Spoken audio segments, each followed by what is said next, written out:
4, and then I have it set at fine aim because I like a very responsive aim for my controller.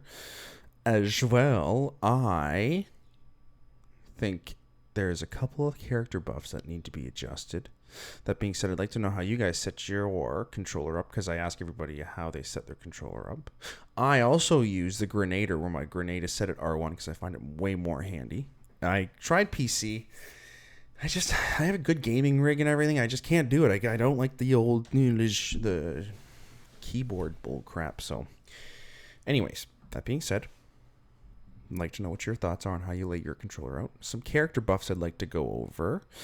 I think Bloodhound needs a better passive. His L1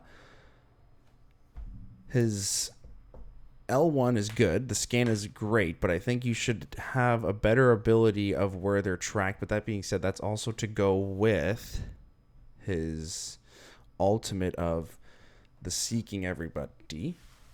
I'm also trying to wonder, what is his passive again? What's Bloodhound's passive? What's his passive?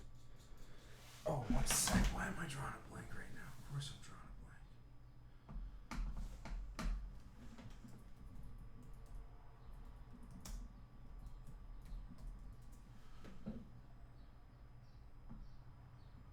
What's his fucking passive? Why?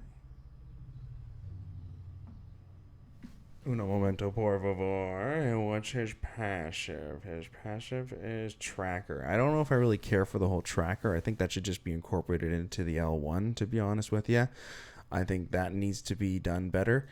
That being said, there's probably too many other characters coming out that are going to have overlaps with certain abilities, because I was thinking Pathfinder needs to move a little bit quicker. That would be nice.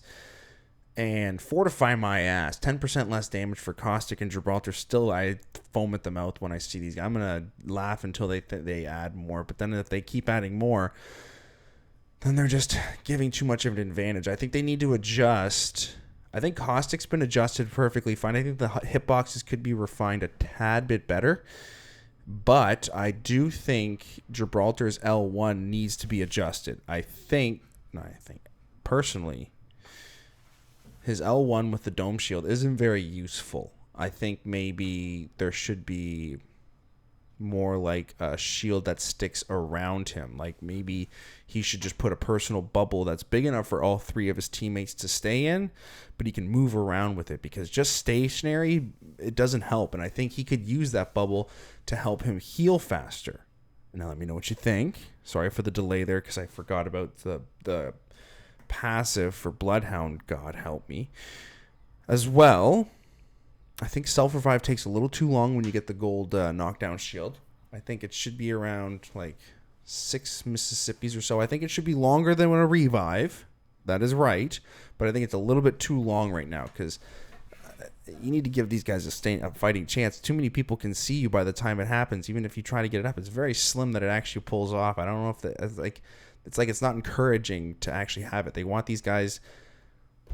Respawn and Apex Legends want everyone to stay in the game, and they don't want you to just leave right away when you're down and when you don't get your banner recovered within seconds. Well, maybe you should make it so the self-revive is a little bit more frequent and a little bit faster. Maybe that would help. Anywho, that was my 2 cents on the Apex Legends mishap. Is my apologies. Everybody have themselves a wonderful day.